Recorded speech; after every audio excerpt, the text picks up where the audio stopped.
श्री गणेशाय नमः। प्रिय दर्शकों, कैसे हो आप सब? आई होप आप सब अच्छे होंगे। स्वागत है आपका अपने चैनल थिंक पॉजिटिव 2 में। आज हम करेंगे गणेश पूजन के बारे में। तो प्रिय दर्शकों, सर्वप्रथम पूजे जाने वाले देव हैं गणपति जी। ये विघ्नहर्ता भी है और मंगलकर्ता भी है। इसलिए भगवान गणेश की पूजा विधि का विशेष ध्यान रखना चाहिए। गणपति जी को क्या अर्पित करना चाहिए ये तो लगभग सभी जानते हैं, लेकिन क्या अर्पित नहीं करना चाहिए ये जानना भी बहुत ज़रूरी है। और जो अर्पित करना है उसका सही तरीका क्या होता है ये भी जानना ज़रूरी है, क्योंकि इसके अभाव में जब आप गणेश पूजन करते हैं, चाहे आप पूरी श्रद्धा और लगन से करते हैं, लेकिन आपको पूजा का उचित फल नहीं मिल पाता है। फिर आप सोचते हो कि हमने इतनी श्रद्धा से पूजा की और हमें सफलता नहीं मिली, क्योंकि कभी कभी आपसे ऐसी गलती हो जाती है जो नहीं होनी चाहिए। हम कई बार मंदिर में देखते हैं कि गणपति जी को लोग वो चीज़ अर्पित कर देते हैं जो नहीं करनी चाहिए। इसका उनकी पूजा पर बुरा प्रभाव पड़ता है, यानी कि उनकी पूजा निसफल हो जाती है। तो आज का वीडियो देखने के बाद कभी नहीं होगी ऐसी गलती। आज हम आपको बताएंगे कि गणेश पूजन में क्या क्या सावधानियां रखनी है और क्या गलती नहीं करनी। इससे पहले जो चैनल पर नए हैं उनसे नम्र निवेदन है, यदि आपने चैनल को सब्सक्राइब नहीं किया है तो जल्दी से चैनल को सब्सक्राइब करके बेल आइकन ज़रूर प्रेस कर दें, ताकि आपको ऐसे ही अच्छे और वीडियो मिलते रहें। जैसा कि सब जानते हैं, भगवान गणेश सर्वप्रथम पूजे जाने वाले देव हैं। ये विघ्नहर्ता भी हैं और मंगलकर्ता भी है। किसी भी शुभ कार्य से पहले गणेश जी की विशेष पूजा की जाती है। इसलिए गणेश पूजन की कुछ विशेष बातों का ध्यान रखना चाहिए, जैसे गणेश जी को क्या अर्पण करना है, क्या अर्पण नहीं करना, और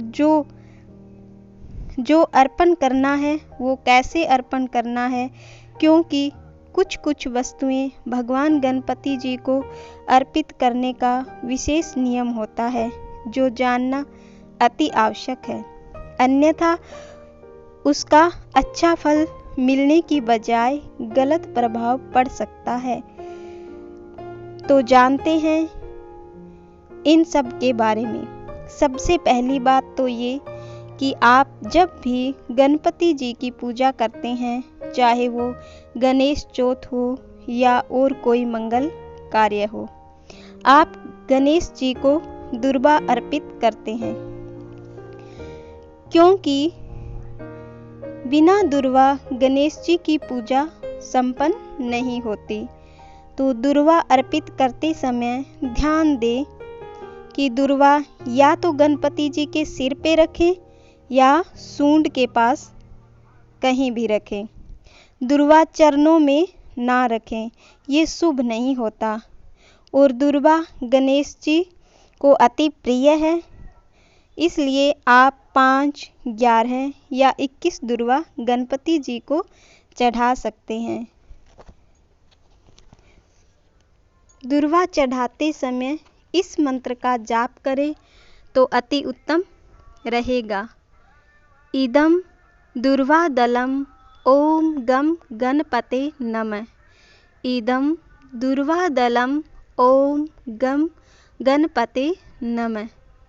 इस मंत्र का उच्चारण करें जब आप गणपति जी को दुर्वा अर्पित करें। अब बात कर लेते हैं तुलसी जी की। ये तो सभी जानते हैं कि धार्मिक दृष्टि से तुलसी जी का काफ़ी महत्व है। भगवान विष्णु जी को चाहे कुछ भी भोग लगाएं, उसमें तुलसी का होना अति आवश्यक है। लेकिन गणेश जी को भूल कर भी तुलसी अर्पित नहीं करनी चाहिए। ऐसा करने पर गणेश जी नाराज हो जाते हैं और आपकी पूजा असफल हो जाती है। इसके पीछे एक पौराणिक कथा है कि एक बार तुलसी जी गणेश जी के पास शादी का प्रस्ताव लेकर गई, लेकिन गणेश जी ने उसे अस्वीकार कर दिया। तुलसी जी ने क्रोध में आकर श्राप दे दिया कि आपकी 2 शादियां होगी और आपकी शादी आपकी मर्जी से नहीं होगी।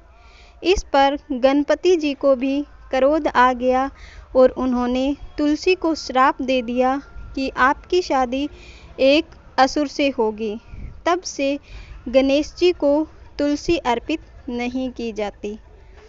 अब बात करें परिक्रमा की, तो प्रिय दर्शकों, गणेश जी को केवल एक ही परिक्रमा लगाई जाती है और उसमें एक विशेष ध्यान रखा जाता है कि गणपति जी की पीठ के दर्शन नहीं किए जाते। इसलिए गणपति जी के सम्मुख खड़े होकर अपने ही स्थान पर घूम जाए और मन में ये सोचे कि हमने गणपति जी की परिक्रमा लगाई है।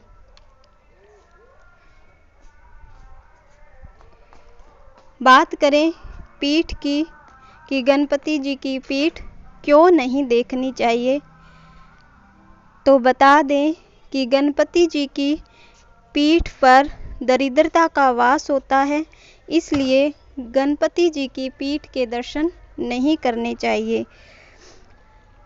ध्यान रखें कि जब आप गणपति विसर्जन करने जा रहे हैं तो गणपति जी की पीठ ना देखें।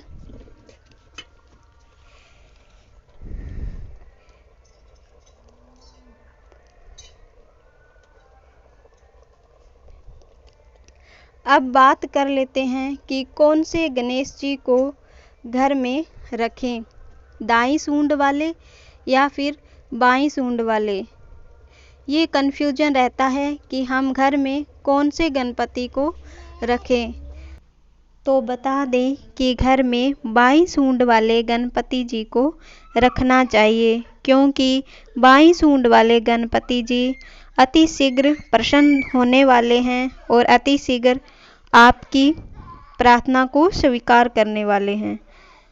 घर में आप एक ही गणपति जी को रखें, एक साथ एक से ज़्यादा गणपति जी की पूजा नहीं की जा सकती।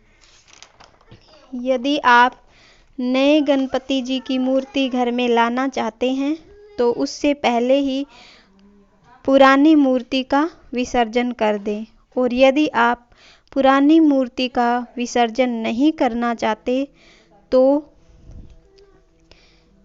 एक सुपारी, जो कि गणपति जी का प्रतीक है, उसके चारों तरफ मोली लपेटकर उसे गणपति जी के स्थान पर उसकी पूजा करें। गणपति जी के पूजन में उनका पूरा परिवार होना चाहिए। यदि आपको नहीं पता तो बता दें कि गणपति जी के परिवार में उनकी 2 पत्नियां हैं, रिद्धि और सिद्धि, तथा उनके 2 पुत्र हैं, शुभ और लाभ। इनके बिना गणपति जी की पूजा संपन्न नहीं होती। गणेश पूजन में लाल रंग का अत्यधिक महत्व होता है, इसलिए गणेश जी को लाल रंग का सिंदूर और लाल रंग के पुष्प अर्पित किए जाते हैं, जो कि गणपति जी को अति प्रिय है। प्रिय दर्शकों, गणपति पूजन में बैठते वक्त ये ध्यान रखें कि आपके वस्त्र काले या नीले रंग के नहीं होने चाहिए, तथा गणपति जी को मोदक का भोग अवश्य लगाएं, क्योंकि गणपति जी को ये 2 चीज़ अति प्रिय है। मोदक और दुर्वा। गणपति जी को जनेऊ जरूर पहनाएं। और इसके साथ ही यदि आपकी कोई मनोकामना है, आप गणपति जी के सामने उसका स्मरण करके शमी पत्र चढ़ाएं। शमी पत्र आप कम से कम 5 चढ़ाएं। तो प्रिय दर्शकों, उम्मीद है आपको जानकारी पसंद आई होगी। यदि जानकारी पसंद आई है तो वीडियो को लाइक करें और चैनल को सब्सक्राइब करें, ताकि हमें मोटिवेशन मिले और हम आपके लिए ऐसे ही अच्छे वीडियो और बनाएं। धन्यवाद।